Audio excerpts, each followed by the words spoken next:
Life and Adventures of Jack Engle, an Autobiography, in which the reader will find some familiar characters, by Walt Whitman.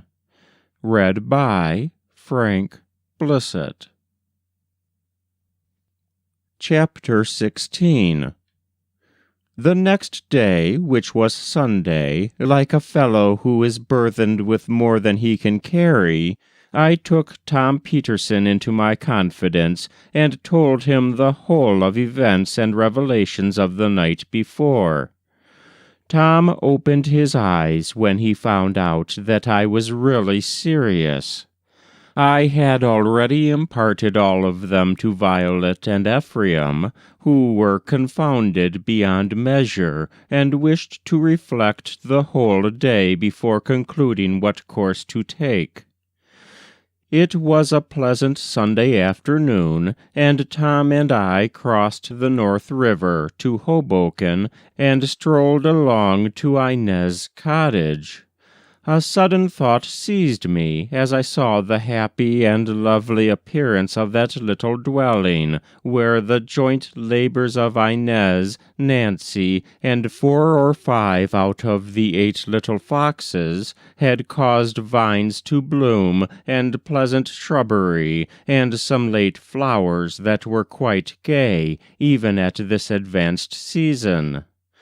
Nancy herself was out there in front, and welcomed me, and told me to go up at once in the 2nd story, and make myself and my friend at home in Inez's sitting-room.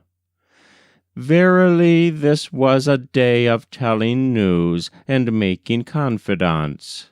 For I again went over the whole history of Martha to the dancing girl, and asked her whether, in case it was necessary, she would take the Quakeress under her protection and hospitality for a short time. "That I will," said she with spirit. "And if Mr. Covert dares set his foot here against the young woman's will, Nancy and I will salute him with such a reception that he won't forget us years to come." I told Inez that I might require her to make her words good, and that if so, I would give her due warning.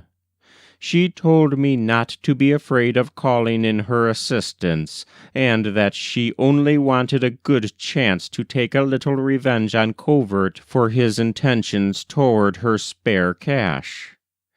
It seemed that it was somewhat as I suspected when Inez came down to the office many months before.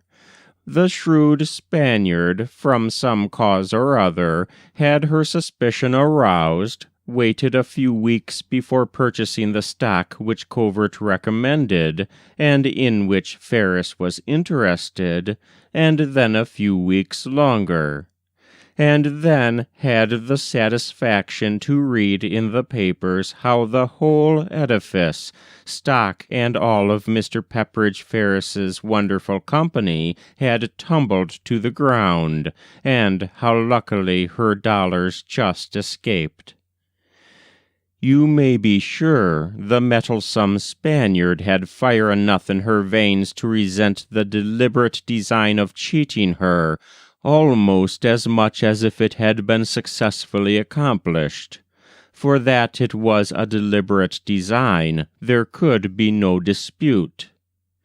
Even Mr. J. Fitzmore Smith came in for his share of the high-strung girl's displeasure, and at his next visit Inez saluted him with such a voluble and fiery tongue that this genteel and taciturn individual was fain to put his fingers in his ears and beat a retreat in double-quick time.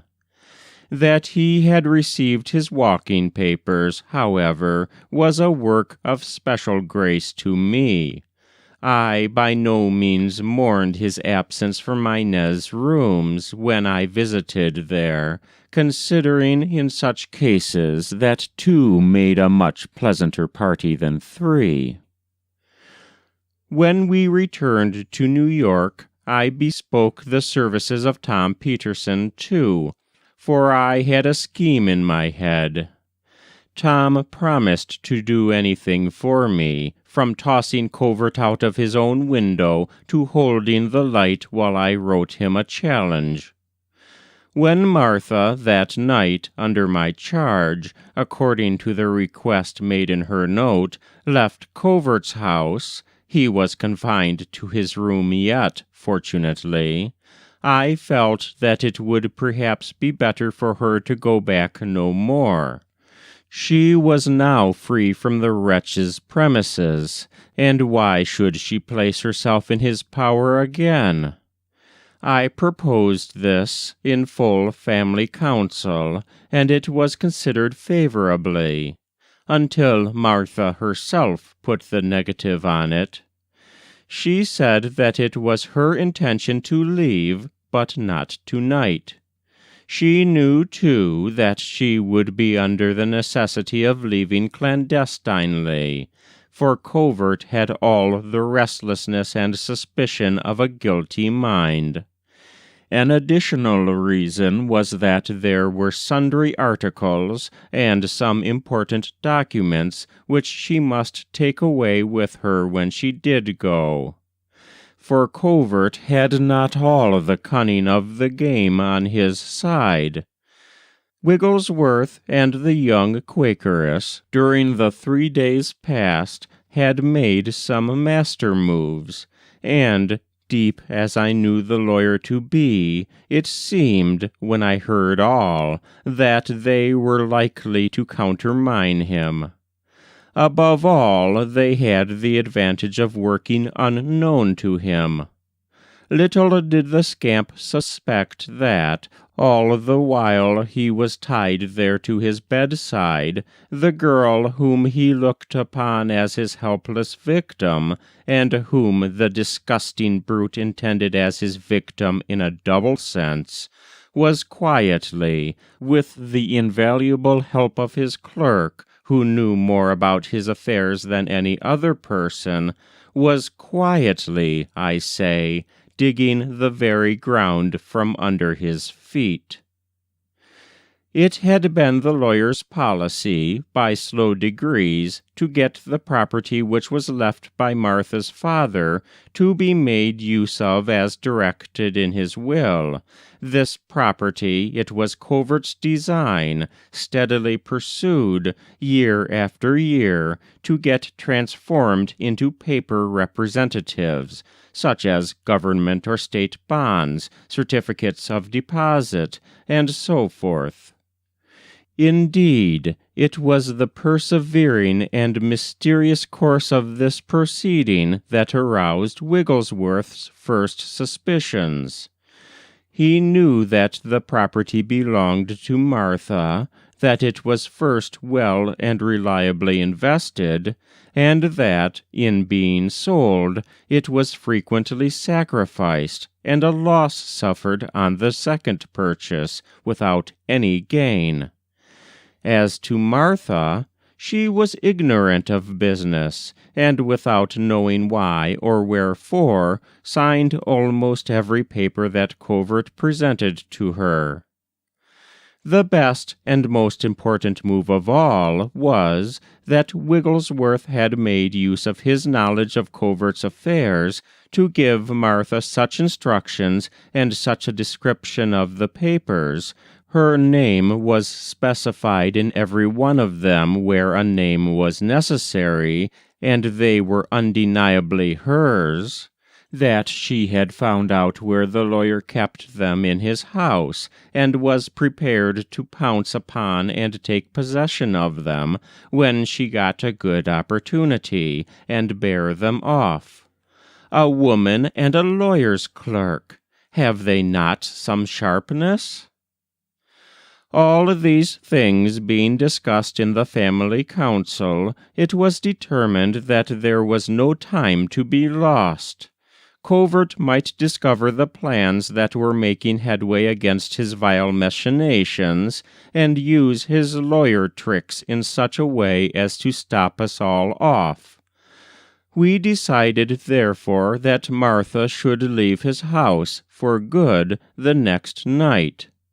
Violet and Ephraim would willingly have had her take up her abode with them, but it was thought best, instead, to accept the offer of Inez, which I mentioned, and whom I promised to notify the next day.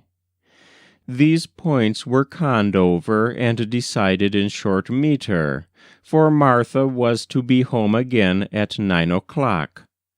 When I waited upon her back, I told her I hoped she would not be discouraged, nor fail me at the appointed time, which we purposely put at midnight for greater security. The stout-hearted girl assured me that if she were living, it should be as we planned it out, unless our plans failed by means other than any that depended on her. My sleep was disturbed that night by Martha's fortunes, and I half dreamed of the homicide in which our two different parents had played so sad a part. I forgot to say that Martha herself had not yet learned of my being the son of her father's victim. I had charged Ephraim and Violet to be careful of mentioning this to her. Wigglesworth I knew would not. Among the first things I attended to next forenoon were the dispatching of a note to Inez by a trusty hand, and then calling on Tom Peterson, whose help I engaged in a way that we shall understand by and by. I asked Nathaniel if I could have his assistance that evening carrying off a princess from a tormenting monster. The young gentleman informed me that whatever man dared, he would dare. I told him I was serious. As for him, he but loved too well anything in the shape of an adventure, especially if it was to be on my responsibility. I would have felt some qualms about stealing Martha away in this manner, if I hadn't been so sure that subtlety must be opposed to subtlety, and that, if Covert had anything like open and premature defiance, he would in all likelihood outwit us all. But once safely away, Martha in possession of the aforementioned valuable papers and bonds, I felt that we could make a stout fight against him. Besides, I had the array of documents, and an index of scores more to prove, if the event needed, the thoroughness and veracity of my narration. These Wigglesworth had given me the evening of our memorable interview. Poor old man! I stepped up a moment to see him. He lay on his narrow bed, without uttering a word, and looking wan and wasted to a skeleton, but still with an expression of peace in his countenance. I bid him a mental farewell, for I doubted whether I should ever see him alive again. That was Chapter 16 of Life and Adventures of Jack Engle, an Autobiography, in which the reader will find some familiar characters, by Walt Whitman. Read by Frank Blissett.